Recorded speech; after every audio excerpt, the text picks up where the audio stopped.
بکر صدیق رضی اللہ تعالیٰ عنہ کہتے ہیں والذی نفسی بیدہ لقرابۃ رسول اللہ صلی اللہ علیہ وسلم احب الی ان اصل من قرابتی.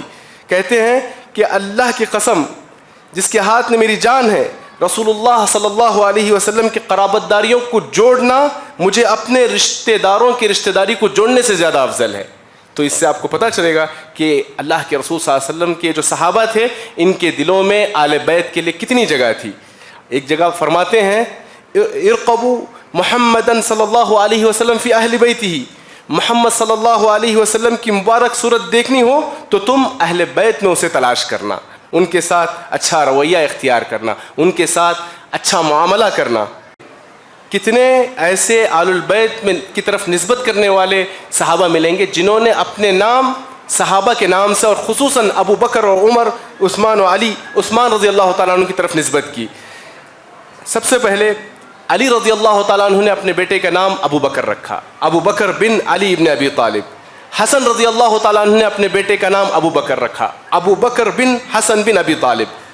اسی طرح عمر رضی اللہ تعالیٰ عنہ کا نام یہ آل بیت میں عام تھا. حسن رضی اللہ تعالیٰ عنہ نے اپنے بیٹے کا نام رکھا عمر ابن حسن ابن علی، اور حسین رضی اللہ تعالیٰ عنہ نے اپنے بیٹے کا نام رکھا عمر ابن حسین ابن علی. اور اسی طرح عائشہ اور حفصہ یہ بھی ان کے درمیان. جعفر صادق جو ان کے 12 ائمہ میں ایک امام شمار کیے جاتے ہیں، ان کی بیٹی کا نام بھی عائشہ بنت جعفر تھا. تو اس سے یہ پتہ چلتا ہے کہ صحابہ اور آل بیت میں آپس میں کتنی رشتہ داریاں تھیں اور کس قدر آپس میں الفت تھی. اور یہ صحابہ اکرام اور آل بیت یہ ہمیشہ آپس میں رشتہ داریاں اور تعلقات احترام میں کبھی کمی نہیں کیے. لیکن کچھ لوگ ہیں جو ان کے سلسلے میں غلط واقعات، بے بنیاد واقعات، موضوع روایات، ان واقعات کا سہارا بنا کر اپنی دکان چلانے کے لیے ان صحابہ اور آل البیت میں ایک دشمنی کا ماحول بناتے ہیں، حالانکہ آل البیت اور صحابہ دونوں اس سے بری ہیں. والحمد للہ والصلاة والسلام على رسول اللہ وبعد. فاعوذ باللہ من الشیطان الرجیم. بسم اللہ الرحمن الرحیم. والسابقون الاولون من المہاجرین والانصار والذین اتبعوهم بإحسان رضی اللہ عنہم ورضوا عنہ وأعد لهم جنات تجری تحتها الأنہار خالدین فیها ابدا ذلك الفوز العظیم. وقال أيضا محمد رسول اللہ والذین معه أشداء على الكفار رحماء بینهم. وقال النبي صلی اللہ علیہ وسلم لا تسبوا أصحابي لا تسبوا أصحابي فوالذي نفسي بيده لو أن أحدكم أنفق مثل أحد ذهبا ما أدرك مد أحدهم ولا نصيفه متفق عليه. وقال أيضا خير القرون قرني ثم الذين يلونهم ثم الذين يلونهم متفق عليه. سب سے پہلے میں اللہ کے بے انتہا انعامات و اکرامات و احسانات کا شکر گزار ہوں، اور ہر قسم کی حمد و ثنا اسی کے لیے لائق و زیبا ہے جس نے دین نازل کیا اور مکمل کیا. درود و سلام ہو اللہ کے رسول صلی اللہ علیہ وسلم پر. یا ایہا الرسول بلغ ما انزل الیک من ربک. جو تبلیغ رسالت کی ذمہ داری آپ کو دی گئی تھی اس کو آپ نے بحسن خوبی نبھایا، اور آپ نے حجۃ الوداع کے موقع پر 1,00,000 سے زائد صحابہ اکرام کو گواہ بنایا. حل بلغت؟ تو صحابہ اکرام نے کہا قد بلغت وادیت ونصحت. صحابہ اکرام اور آل بیت کی جو رشتہ داریاں ہیں اس پہلو کو میں انشاءاللہ کچھ تمہیدی باتوں کے بعد انشاءاللہ اجاگر کرنے کی کوشش کروں گا. جو میں نے آیت پڑھی ہے جس میں جو رضی اللہ عنہم ورضوا عنہ یہ جو کہا گیا ہے، اسے آپ ذرا غور سے سنیں کہ صحابہ اکرام یہ وہ جماعت ہے جنت میں جنتیوں کو جو آخری نعمت ملے گی اللہ کی رضامندی. جنت میں جو جنتیوں کو آخری نعمت جو ملے گی اللہ کی رضامندی، جس کے بعد اللہ کبھی ناراض نہیں ہوں گے. یہ نعمت اللہ تعالیٰ نے صحابہ اکرام کو اسی دنیا میں دے دی تھی. یہ ہیں صحابہ اکرام رضوان اللہ علیہم اجمعین. یہ وہ جماعت ہے جنہوں نے اللہ کے رسول صلی اللہ علیہ وسلم پر نازل شدہ شریعت کو لوگوں تک پہنچانے میں کوئی کمی نہیں کی۔ یہ وہ مبارک گروہ ہے صحابہ اکرام کا جنہوں نے دین کی کامیابی، کامرانی اور سربلندی میں اپنے جان کی قربانی، اپنے مال کی قربانی، اپنے وطن عزیز کی قربانی، اپنے رشتہ داروں کی قربانی، ہر چیز کی قربانی ان صحابہ اکرام نے دی۔ یہ صحابہ اکرام جو بھٹکتی ہوئی انسانیت ہے اس کو راہ راست پر لانے کے لیے ہر ممکنہ کوشش کو انہوں نے کیا۔ ذرا اندازہ لگائیں، اللہ کے رسول صلی اللہ علیہ وسلم کے ایک حکم پر حبشہ جیسا ملک جو کہ ایک الگ بر اعظم ہے، جہاں کا دین مختلف ہے، جہاں کا کلچر الگ ہے، جہاں رنگ و نسل، آب و ہوا سب کچھ مختلف، لیکن اللہ کے رسول صلی اللہ علیہ وسلم کے ایک اشارے پر صحابہ اکرام اس انجانے علاقے میں اور ایک نئے شہر میں بسنے کے لیے تیار ہو جاتے ہیں۔ یہ ہیں صحابہ اکرام رضوان اللہ علیہم اجمعین۔ صحابہ اکرام، اب ان کے اندر جو جذبہ اطاعت تھا اس کو اس واقعے سے آپ تصور میں لانے کی کوشش کریں۔ شراب کی حرمت پر کتنے قوانین آتے ہیں، کتنے پینالٹیز لگتے ہیں، سب کچھ، لیکن شراب کم نہیں ہوتی ہے۔ لیکن اللہ کے رسول صلی اللہ علیہ وسلم کے ایک حکم پر ان صحابہ اکرام نے جتنا ان کے پاس شراب ذخیرہ کیا ہوا موجود تھا مدینے کی گلیوں میں انڈیل دیتے ہیں، صرف ایک حکم پر۔ یہ وہ صحابہ ہیں جب خیبر کے موقع پر پالتو گدھوں کا گوشت پکا ہوا تیار موجود تھا، سفر کی مشقت تھی، بھوک کا وقت تھا، سفر پر تھے، جنگ کی حالت تھی، لیکن ایک منادی کی جو آواز آئی کہ اللہ اور اس کے رسول نے آج پالتو گدھوں کے گوشت کی حرمت کا اعلان کیا ہے، یہ سننے کے ساتھ تمام صحابہ اکرام جتنے بھی پکے ہوئے دیگ تھے ان تمام دیگوں کو الٹ دیا۔ تو یہ صحابہ اکرام ہیں جو دین کی سربلندی کے لیے ہر قسم کی قربانی دی۔ سعد ابن معاذ، ان کی زندگیاں کتنی مبارک تھی، دیکھیں، صرف 5 سال کی زندگی رہی سعد ابن معاذ کی۔ 31 سال میں اسلام لائے، 33 میں بدر، 34 میں احد اور 36 میں احزاب، اور اس میں شہید ہو جاتے ہیں۔ لیکن اتنے کارنامے انجام دیے کہ ان کے کہنے پر ایک ہی دن میں بنو عبد الاشہل پورے کا پورا قبیلہ اسلام قبول کیا۔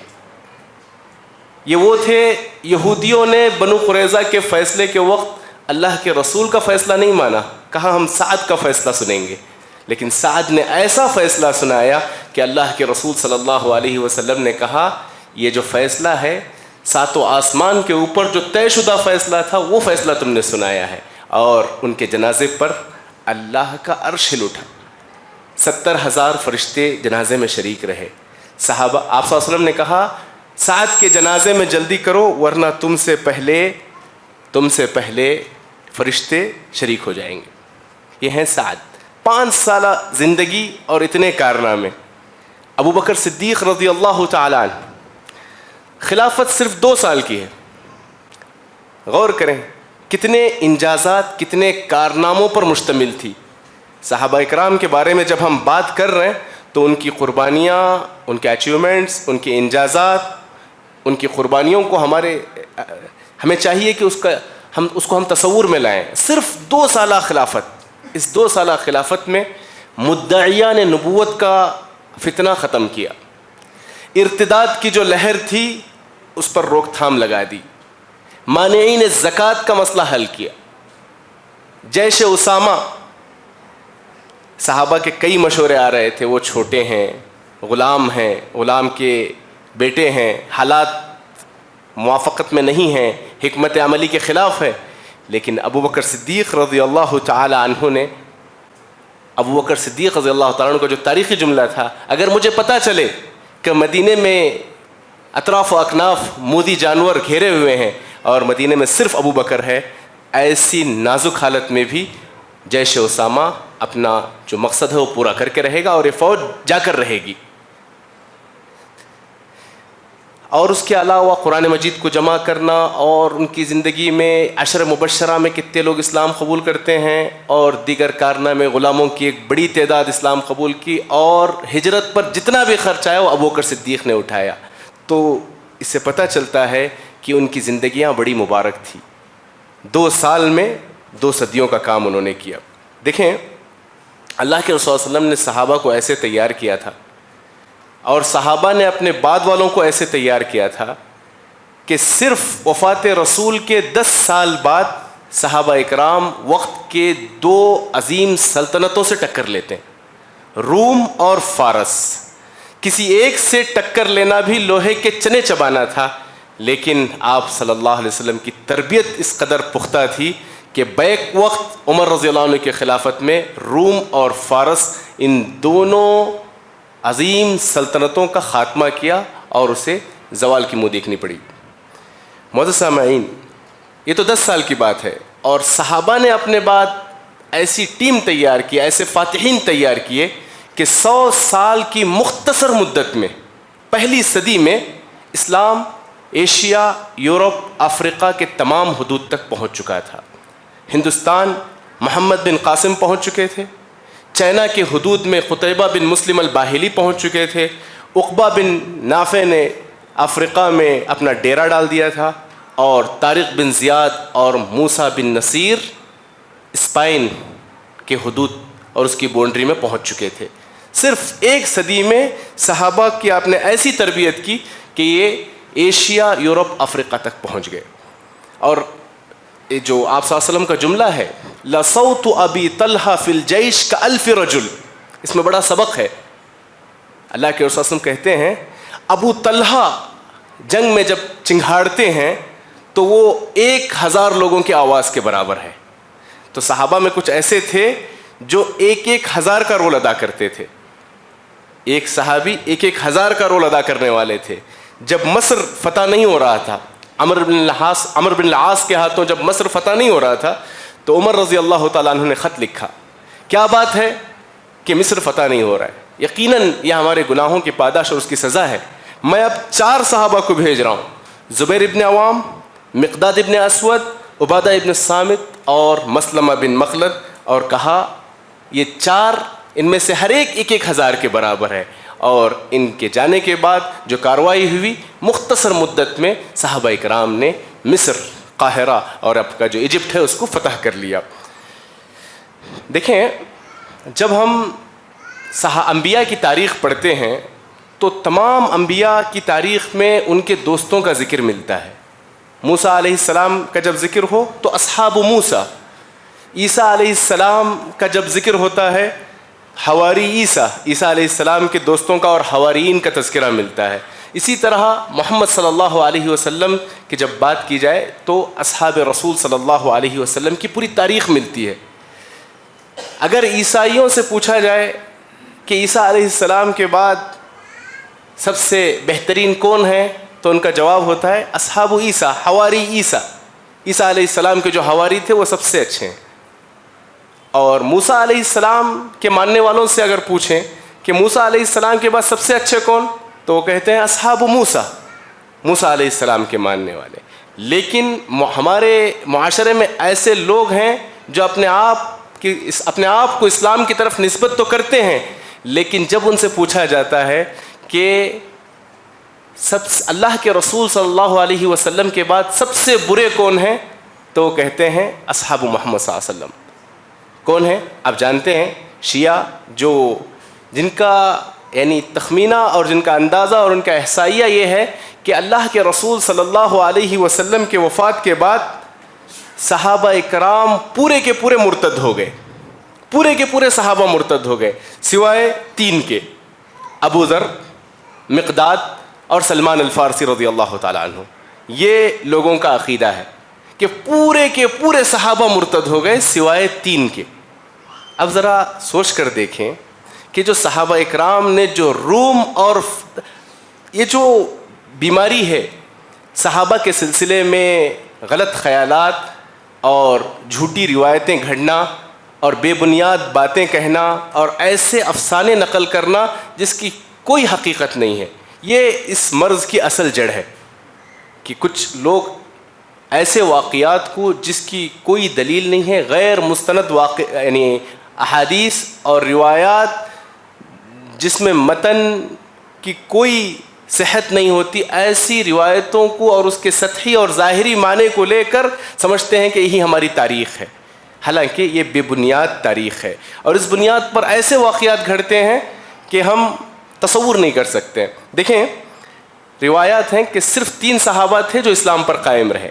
اب ذرا سوچیں، فتوحات کا جو سلسلہ ہوا، کیا یہ صرف 3 صحابہ سے ہوا؟ عہد عمر میں کئی نئے شہر بنائے گئے، آبادی بڑھتے گئی، فتوحات کا سلسلہ، بصرہ، کوفہ، اس طرح کافی دائرہ وسیع ہو گیا۔ کیا صرف 3 صحابہ کے ہاتھوں عمل میں آیا؟ جزیرۃ العرب جس کو مکمل مسلمانوں نے فتح کیا، اس کی دینی، تعلیمی، رفاہی، سیاسی، تعمیری ایک مکمل جو سسٹم قائم کیا صحابہ کے عہد میں، عہد خلفاء الراشدین میں، کیا یہ صرف 3 لوگوں کی کارکردگی تھی؟ اور ایسے واقعات پیش کیے جاتے ہیں جس کو بنیاد یہ بنایا جاتا ہے کہ صحابہ اور آل البیت ان میں آپس میں دشمنیاں تھی، ان میں اختلاف تھا، ان میں خلافت کی کرسی کے لیے کھینچا تانی ہوا کرتی تھی، وغیرہ وغیرہ۔ ایسے واقعات پیش کرتے ہیں کہ ان کی مجلسوں میں صبح شام ایسے واقعات بیان کیے جاتے ہیں۔ مثلا ایک واقعہ ان کی ہر مجلس میں کہا جاتا ہے کہ علی رضی اللہ تعالیٰ عنہ اور عمر رضی اللہ تعالیٰ عنہ میں ایسی دشمنی تھی کہ خلافت سے علی رضی اللہ عنہ کو دور رکھا گیا۔ ایک دفعہ علی رضی اللہ تعالیٰ عنہ اپنے گھر میں چھپے ہوئے تھے، تو اس موقع پہ عمر ابن الخطاب علی رضی اللہ عنہ کے گھر میں داخل ہوتے ہیں، دروازہ کھٹکھٹاتے ہیں، اندر سے کوئی آواز نہیں آتی ہے، دروازے کو دھکا دیتے ہیں، پھر اس کے بعد عمر رضی اللہ تعالیٰ عنہ اس قدر ظلم کرتے ہیں کہ اس دروازے کو توڑ دیتے ہیں، آگ لگاتے ہیں۔ فاطمہ رضی اللہ تعالیٰ عنہ کے یعنی حالانکہ وہ اس وقت حاملہ تھیں، اس موقع پر اس قدر ان کو چوٹ پہنچی کہ ان کا جو حمل تھا، محسن جو پیٹ میں بچہ تھا، وہیں پر ساقط ہو گیا۔ اس طرح واقعے کو پیش کرتے ہیں، اور علی رضی اللہ تعالیٰ عنہ دروازے کے پیچھے چھپے ہوئے بیٹھے ہوئے ہیں۔ یہ عمر رضی اللہ تعالیٰ عنہ جو کر رہے ہیں اسے خاموشی سے دیکھ رہے ہیں۔ ذرا سوچ کر دیکھیں، یہ کون ہیں؟ علی رضی اللہ تعالیٰ عنہ ہیں، یہ فاتح خیبر ہیں، بدر میں سب سے پہلے آگے رہنے والے ہیں۔ عمرو ابن عبد عد جو خندق کے موقع پر چھلانگ لگا کر پہنچا تھا، اس کا مقابلہ کرنے والے ہیں۔ سب سے بہادر صحابی کو ایسے پیش کرتے ہیں جو سب سے بزدل کارکردگی ہے۔ تو اس طرح کے واقعات پیش کیے جاتے ہیں، اور صحابہ اکرام میں اور آل بیت میں نفرت کا ماحول بنایا جاتا ہے۔ اسی طرح سب سے پہلے ہمیں یہ سوچنا چاہیے کہ وسطیت اور اعتدال جو ہے یہ مطلوب ہے۔ انبیاء علیہم السلام کے سلسلے میں یہود اور نصارہ کا جب ہم جائزہ لیتے ہیں تو ایک طرف یہودیوں نے انبیاء کے ساتھ بڑی زیادتیاں کی، ان کی تذلیل کی، یہاں تک کہ ان کا قتل بھی کیا، اور دوسری طرف نصارہ انبیاء علیہ السلام اور خصوصاً عیسیٰ علیہ السلام کو اتنا مبالغہ کیا اور غلو کیا کہ ان کو اللہ کا بیٹا بنا دیے یا اللہ کے مقام پر پہنچا دیے۔ یہ دونوں افراط و تفریط اور غلو اور خلو کا جو ماحول ہے، دین اسلام اس میں وسطیت کی تعلیم دیتا ہے کہ ہم تمام انبیاء کا احترام کریں گے، اور احترام کا مطلب یہ نہیں ہے کہ ہم ان کے سلسلے میں غلو کریں۔ اور یہی بات صحابہ اکرام اور آل بیت کے سلسلے میں جب ہم گفتگو کرتے ہیں تو اسی وسطیت اور اعتدال کی ہمیں تعلیم دی گئی ہے، کیونکہ جو فرقے اسلام کی طرف اپنے آپ کی نسبت کرتے ہیں، حالانکہ ہے نہیں، ایسے فرقوں میں ہم دیکھتے ہیں کہ وہ افراط و تفریط کا شکار ہیں۔ جیسے نواصب اور خوارج ہیں، وہ آل بیت سے نفرت کرتے ہیں، ان کے خلاف نفرت ان کے دلوں میں کوٹ کوٹ کے بھری گئی ہے، اور آل بیت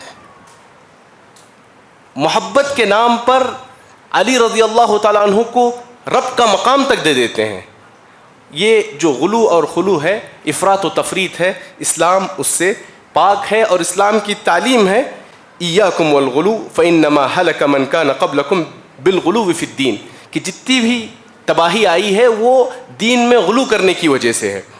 اور روافض شیعہ جہاں پر اہل بیت کی عزت و تکریم کرتے ہیں، وہیں پر صحابہ اکرام کے سلسلے میں بہت برا تصور رکھتے ہیں، غلط عقیدہ رکھتے ہیں.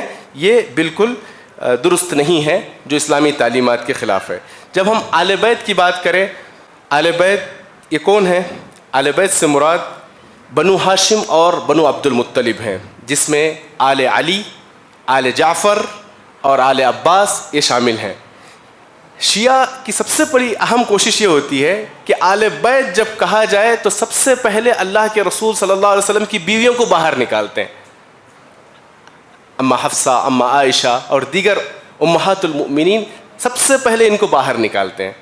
اور اگر دیکھا جائے قرآن مجید کی جو آیت ہے انما یرید اللہ لیذھب عنکم الرجس اہل البیت ویطہرکم تطہیرا، سورہ احزاب کی جو آیت ہے، اس آیت سے پہلے اور بعد سب کچھ وہ ازواج النبی آپ صلی اللہ علیہ وسلم کے بیویاں اور امہات المؤمنین کے سلسلے میں پوری آیات نازل ہوئی ہیں. لیکن ان کی پوری کوشش ہوتی ہے کہ آل بیت سے تمام آپ صلی اللہ علیہ وسلم کی بیویوں کو نکالا جائے. دیکھیں یہ جو آپ صلی اللہ علیہ وسلم کی بیویاں ہیں وہ نسب اور قرابت کی بنیاد پر آل بیت میں داخل نہیں ہوئی ہیں، بلکہ اللہ کے رسول صلی اللہ علیہ وسلم کے بیوی ہونے کے ناطے، بیویاں ہونے کے ناطے وہ آل بیت میں داخل ہوئے ہیں. اور قرآن مجید میں جہاں اہل کا لفظ استعمال ہوا ہے، اذ قال موسیٰ لأہلہ انی آنست نارا، اہل سے مراد وہاں بیوی مراد ہے. اسی طرح قالوا وتعجبین من امر اللہ رحمۃ اللہ وبرکاتہ علیکم اہل البیت، ابراہیم علیہ السلام کا جو واقعہ ہے وہاں بھی مراد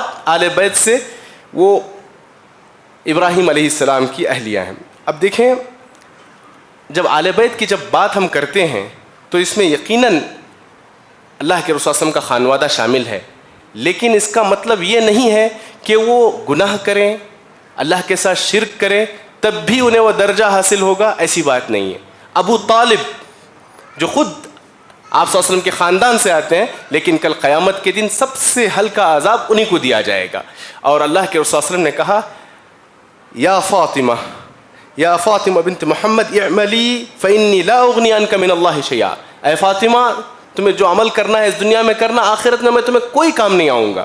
اور خود اللہ کے رسول صلی اللہ علیہ وسلم نے کہا لو ان فاطمہ بنت محمد لسرقت لقطعت یدہا، اگر فاطمہ بنت محمد بھی اگر چوری کرے تو میں اس کے ہاتھ کاٹوں گا. من بطأ به عملہ لم یسرع به نسبہ، جس شخص کا عمل اسے پیچھے چھوڑ دے اسے اس کا خاندان، اس کا حسب و نسب کبھی آگے نہیں کر سکتا. یقیناً اہل بیت کے سلسلے میں بے شمار فضائل ہیں. فاطمہ سیدۃ نساء اہل الجنہ، جنت کی شہزادی ہوں گی، تمام خواتین کی سردار ہوں گی. اور آپ صلی اللہ علیہ وسلم نے کہا حسن والحسین سیدہ شباب اہل الجنہ، جنت کے نوجوانوں کے سردار ہوں گے. اور آپ صلی اللہ علیہ وسلم نے خصوصاً حسن رضی اللہ عنہ کے بارے میں کہا ان ابنی ھذا سید، حسن یہ جو ہے نا ایک سردار ہیں. یہ مسلمانوں کے دو بڑی جماعتوں میں جو اختلاف ہوگا اس اختلاف کو ختم کرنے کا جو کارنامہ ہوگا ان کے ہاتھوں عمل میں آئے گا. اب دیکھیں صحابہ اکرام میں خصوصاً ابو بکر صدیق رضی اللہ تعالیٰ عنہ اور عمر رضی اللہ تعالیٰ عنہ، عثمان رضی اللہ تعالیٰ عنہ، ان تمام کی زندگی کا اگر ہم جائزہ لیں تو ان کی پوری زندگی میں انہوں نے آل بیت کے ساتھ جو رویہ اختیار کیا اور آل بیت نے ان خلفاء کے ساتھ اور دیگر صحابہ کے ساتھ جو رویہ اختیار کیا، اس سے پتہ چلتا ہے کہ ان کے درمیان باہمی الفت تھی، اکرام اور احترام کا ماحول تھا. اب دیکھیں ابو بکر صدیق رضی اللہ تعالیٰ عنہ کہتے ہیں والذی نفسی بیدہ لقرابۃ رسول اللہ صلی اللہ علیہ وسلم احب الی ان اصل من قرابتی، کہتے ہیں کہ اللہ کی قسم جس کے ہاتھ میں میری جان ہے، رسول اللہ صلی اللہ علیہ وسلم کی قرابت داریوں کو جوڑنا مجھے اپنے رشتہ داروں کی رشتہ داری کو جوڑنے سے زیادہ افضل ہے. تو اس سے آپ کو پتہ چلے گا کہ اللہ کے رسول صلی اللہ علیہ وسلم کے جو صحابہ تھے ان کے دلوں میں آل بیت کے لیے کتنی جگہ تھی. ایک جگہ فرماتے ہیں ارقبوا محمدً صلی اللہ علیہ وسلم فی اہل بیتہ، محمد صلی اللہ علیہ وسلم کی مبارک صورت دیکھنی ہو تو تم اہل بیت میں اسے تلاش کرنا. ان کے ساتھ اچھا رویہ اختیار کرنا، ان کے ساتھ اچھا معاملہ کرنا۔ حسن رضی اللہ تعالیٰ عنہ کے سلسلے میں ابھی آپ نے روایت سنی، ان کو لپٹ لیتے ہیں اور علی رضی اللہ عنہ کی موجودگی میں کہتے ہیں وَبِأَبِي شَبْهُ النَّبِيِّ لَيْسَ شَبِيهًا بِعَلِي، یعنی علی رضی اللہ عنہ کی موجودگی میں کہتے ہیں کہ حسن رضی اللہ تعالیٰ عنہ کی شباہت اللہ کے رسول صلی اللہ علیہ وسلم سے علی رضی اللہ عنہ کے مقابلے میں زیادہ ہے۔ اسی طرح عمر رضی اللہ تعالیٰ عنہ کے عہد میں ہم دیکھتے ہیں کہ عمر رضی اللہ تعالیٰ عنہ جب مال غنیمت اور اسی طرح مسلمانوں کے بیت المال سے جب مال تقسیم کرتے تو آپ ایک دفعہ عبداللہ جو آپ کے فرزند ہیں ان کے مقابلے میں حسن و حسن بہت چھوٹے ہیں، تو دونوں کو برابری سے 10-10 ہزار درہم دیتے ہیں۔ تو اس موقع پر کہتے ہیں یہ تو دونوں چھوٹے بچے ہیں، تو اس موقع پہ عمر رضی اللہ عنہ کہتے ہیں یقیناً یہ لوگ چھوٹے ہیں لیکن ان کے دادا جو ہیں ان جیسا آپ کا دادا نہیں ہو سکتا، ان کے والد جیسے علی رضی اللہ عنہ ویسے آپ کے والد وہ مقام حاصل نہیں کر سکتے، ان کی جو دادی ہیں خدیجہ رضی اللہ تعالیٰ عنہ وہ مقام آپ کی دادی حاصل نہیں۔ اس طرح پورا دونوں طرفہ سلسلے نسب گنانے لگتے ہیں اور کہتے ہیں کہ کسی صورت آل بیت کی تم برابری نہیں کر سکتے۔ اسی طرح عمر فاروق رضی اللہ تعالیٰ عنہ کے عہد میں جب دواوین کی ترتیب ہوئی اور جب مشورہ کیا گیا تو سب نے کہا کہ سب سے پہلے بیت المال سے آپ کو رقم جائے گی، تو کہا نہیں، سب سے پہلے آل بیت اور اس میں جو سب سے عزیز اور سب سے بزرگ ہیں عباس بن عبد المطلب سے شروعات کی۔ ان تمام واقعات سے ہی پتہ چلتا ہے کہ صحابہ اکرام کے پاس آل بیت کی کس قدر اہمیت تھی۔ ایک دفعہ عباس رضی اللہ عنہ کو خطاب کر کے کہتے ہیں اے عباس سن لو کہ تمہارا اسلام قبول کرنا میرے پاس میرے والد خطاب کے اسلام قبول کرنے سے زیادہ افضل ہے، کیونکہ تمہارے اسلام سے اللہ کے رسول صلی اللہ علیہ وسلم کو اتنی خوشی ملی، اگر خطاب اسلام کرتے تو اتنی خوشی نہیں ملتی۔ تو اس طرح آپ نے اپنا اس طرح کا اظہار عباس رضی اللہ عنہ کے سامنے پیش کیا۔ اور آپ کو معلوم ہے جب مدینے میں ایک دفعہ قحط کا ماحول تھا، عام الرمادہ کے ایام تھے، اس موقع پر پوری مجلس کی طرف نگاہ دوڑائی اور عباس رضی اللہ تعالیٰ عنہ کو استسقاء بارش کی دعا کے لیے آگے بھیجا اور کہا کہ جب تک ہمارے درمیان اللہ کے رسول صلی اللہ علیہ وسلم ہوا کرتے تھے اس وقت تک وہ بارش کی دعا کرتے تھے، آج ام النبی نبی کے چاچا ہمارے درمیان ہیں، وہ بارش کی دعا کریں گے۔ اور یہ جائز وسیلہ تھا عہد عمر میں، عباس رضی اللہ عنہ کی موجودگی میں انہوں نے استسقاء کے لیے انہیں آگے بھیجا۔ اسی طرح عمر رضی اللہ تعالیٰ عنہ کے عہد میں عبداللہ ابن عباس، حالانکہ وہ صغار صحابہ میں ان کا شمار ہوتا تھا لیکن بدر کے جو کبار صحابہ ہیں ان کی مجلسوں میں عمر رضی اللہ عنہ عبداللہ ابن عباس کو شامل کرتے۔ اور جو آپ نے ابھی سنا کہ عمر اور عثمان رضی اللہ عنہ جب سوار ہوتے اور سامنے عباس رضی اللہ عنہ ہوتے تو دونوں احترام میں اتر جاتے اور عباس رضی اللہ تعالیٰ عنہ گزرنے تک وہ آگے نہیں بڑھتے تھے۔ یہی معاملہ دوسری طرف ہم دیکھتے ہیں جو آل بیت ہیں، آل بیت کا معاملہ بھی صحابہ اکرام کے ساتھ اس سے کچھ جدا نہیں تھا۔ آپ کو معلوم ہے کہ محمد ابن الحنفیہ جو علی رضی اللہ تعالیٰ عنہ کے ربیب ہیں کہتے ہیں ان سے پوچھا گیا کہ ای الناس خیر بعد رسول اللہ صلی اللہ علیہ وسلم، کہا ابو بکر پھر اس کے بعد عمر۔ تو یہ آل بیت کے پاس مسلم عقیدہ تھا کہ سب سے افضل ترین کوئی شخص ہے تو وہ اللہ کے انبیاء کے بعد رسول اکرم صلی اللہ علیہ وسلم کے بعد ابو بکر پھر عمر رضی اللہ تعالیٰ عنہ۔ عمر رضی اللہ تعالیٰ عنہ ابو لؤلؤ فیروز المجوسی نماز کی حالت میں جب ان کو شہید کیا اور ان کے اطراف جتنے صحابہ تھے وہ بھی متاثر ہوئے، جب ان کی عیادت کے لیے صحابہ داخل ہو رہے تھے تو ایک شخص داخل ہوتے ہیں اور قریب آتے ہیں، تو جب عمر رضی اللہ عنہ نے دیکھا تو وہ تھے علی رضی اللہ عنہ، تو علی رضی اللہ تعالیٰ عنہ شہادت دیتے ہیں کیونکہ کچھ ہی لمحات بعد عمر رضی اللہ تعالیٰ عنہ اس دار فانی سے جدا ہونے والے ہیں۔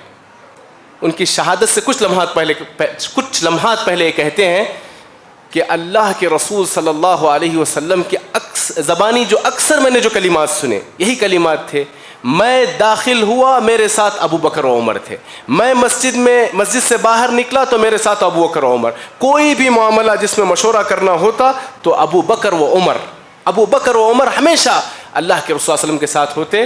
تو کہا یہ میں نے سب سے زیادہ کلمہ اللہ کے رسول صلی اللہ علیہ وسلم کے زبانی سنا ہے. اور ہم دیکھیں ابو بکر و عمر اس دنیا میں بھی اللہ کے رسول صلی اللہ علیہ وسلم کے ساتھ تھے.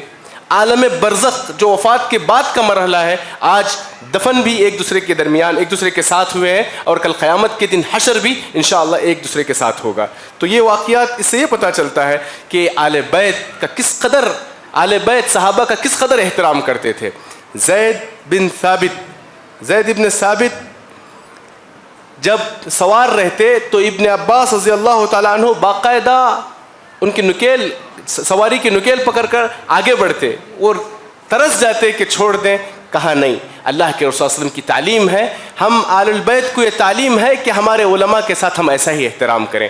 ابن عباس رضی اللہ عنہ باقاعدہ ان کی سواری لے کر آگے بڑھتے. دیکھیے آل البیت میں کتنے ایسے صحابہ ہمیں ملیں گے، کتنے ایسے آل البیت میں کی طرف نسبت کرنے والے صحابہ ملیں گے جنہوں نے اپنے نام صحابہ کے نام سے اور خصوصاً ابو بکر اور عمر، عثمان و علی، عثمان رضی اللہ تعالیٰ عنہ کی طرف نسبت کی. سب سے پہلے علی رضی اللہ تعالیٰ عنہ نے اپنے بیٹے کا نام ابو بکر رکھا، ابو بکر بن علی ابن ابی طالب. حسن رضی اللہ تعالیٰ عنہ نے اپنے بیٹے کا نام ابو بکر رکھا، ابو بکر بن حسن بن ابی طالب. اور اسی طرح زین العابدین جو علی بن حسین ہیں، علی بن حسین نے اپنے بیٹے کا نام ابو بکر رکھا. اسی طرح عمر رضی اللہ تعالیٰ عنہ کا نام یہ آل بیت میں عام تھا. حسن رضی اللہ تعالیٰ عنہ نے اپنے بیٹے کا نام رکھا عمر ابن حسن ابن علی، اور حسین رضی اللہ تعالیٰ عنہ نے اپنے بیٹے کا نام رکھا عمر ابن حسین ابن علی. اور اسی طرح عائشہ اور حفصہ یہ بھی ان کے درمیان. جعفر صادق جو ان کے 12 ائمہ میں ایک امام شمار کیے جاتے ہیں، ان کی بیٹی کا نام بھی عائشہ بنت جعفر تھا. موسیٰ کاظم انہوں نے اپنی بیٹی کا نام عائشہ رکھا. اگر ہم دیکھیں کہ آل بیت اور صحابہ میں جو رشتہ داریاں ہوئی ہیں اس میں سب سے پہلے اللہ کے رسول صلی اللہ علیہ وسلم ہیں جنہوں نے صحابہ سے، مطلب صحابہ کی بیٹیوں سے آپ نے نکاح کیا. ایک لمبی فہرست ہے، اس میں صرف وہ نام بتاؤں گا جن کے والد صحابی تھے اور ان کی بیٹیوں سے آپ نے نکاح کیا. عائشہ بنت ابی بکر صدیق سے آپ نے نکاح کیا.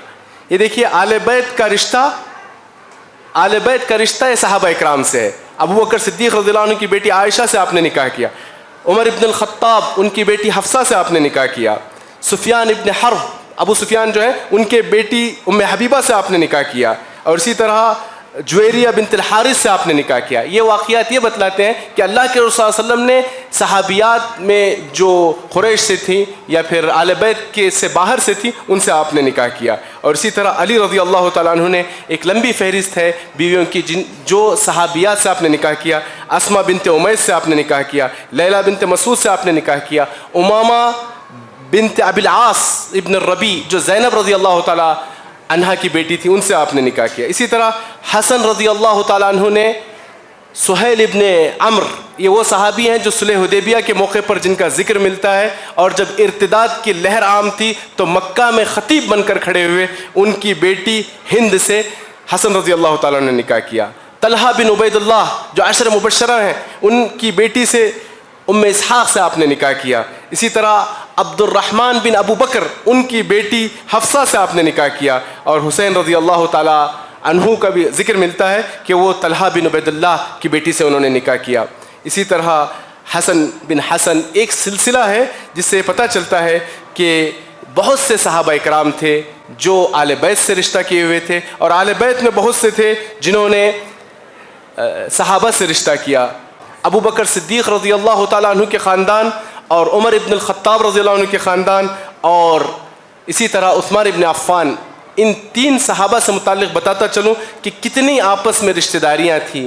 تو آپ دیکھیں ابو بکر صدیق رضی اللہ تعالیٰ عنہ ان کے جو امام، شیعہ کے جو امام مانے جاتے ہیں جعفر صادق، یہ کہتے ہیں کہ ولدنی ابو بکر صدیق مرتین، ابو بکر صدیق رضی اللہ تعالیٰ عنہ نے مجھے 2 بار پیدا کیا. کیوں؟